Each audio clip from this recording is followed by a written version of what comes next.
شعری نووسەر محسین ئاوارە لە شاری هەولێر بە ئامادەبوونی نووسەران و ڕۆشنبیران بڵاوەکرێتەوە.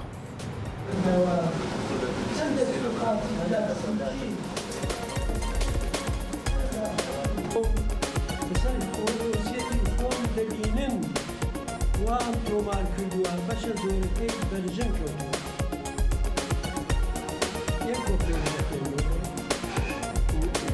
ئارستان و بەرجی ئەشکەوت و بەرجی وەحشەت فرێدا ژیان بەکان لە نێو دەستە ڕەشەکاندا دن لە تەرمینال و لە سەعات و ئەموستیلە و پێلاو بۆ داکەناندن. بامەدەبوونی نووسەران و ڕۆشنبیران لە ساڵۆنی لاپەڕەنۆ لە شاری هەولێر مەراسیمی ناسان و بڵاوکردنەوەی کتێبی دیوانە شعری ئەترێکە و لەنەوەی گوڵخانە لە نووسینی نووسەر و شاعیر محسین ئاوارە ئەنجامدرا کە ئەرکی بە چاپگەیاندنی لەلایەن ڕێکخراوی ڕێباز فاوندیشنەوە لە ئەستۆی گیراوە. شاعری ناوبراو لە لێدوانێکیدا بۆ کورسات ڕایگەیاند 18هەمین دیوانی خۆیەتی چاپ دەکرێت کە لە 124 لاپەڕە پێک هاتووە و ناوەڕۆکی شعرەکانیشی خۆی لە خۆشەویستی نیشتیمان و خۆشەویستی و دڵداریدا دەبینێتەوە.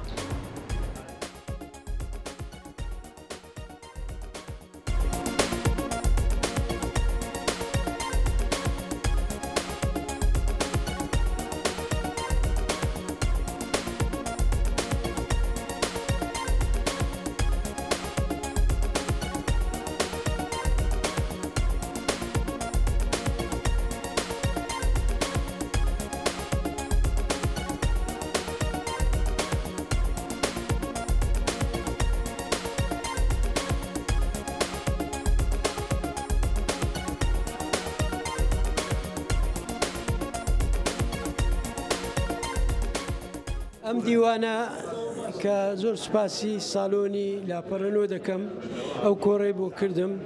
ئەو دیوانە کاتی خۆشی لە چوارچرای مەراسیمێکی زۆر جوانی لۆکرا و دابەش کرا بەسەر ئامادە بووان. لە 2019 بە چاپم گەیاندیە ئەویش لەسەر ئەرچی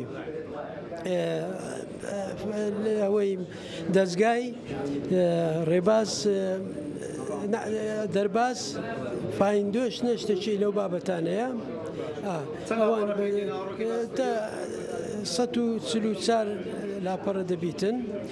شعرەکانیش هەر یەک ئەوەی نییە بڵێ قەسیدەیەکی درێژ بیتن بەڵکو زیاتر کۆپلە کۆپلەیە وێنەی تایە، ینی جۆرا و جۆرە زۆر ڕەنگا و ڕەنگە لە هەموو شێوەیەک نەک لەسەر یەک ئاراستە بڕواتن. یەک ئاراستە نییە، ڕنگ و دەنجی جیایە،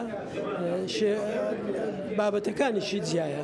شعرەکان زۆربەی نیشتیمانیە و هەتا شعری سۆز و دڵداری و شعری مرۆڤ دۆستی و زۆربەی لەو بابەتانەیە.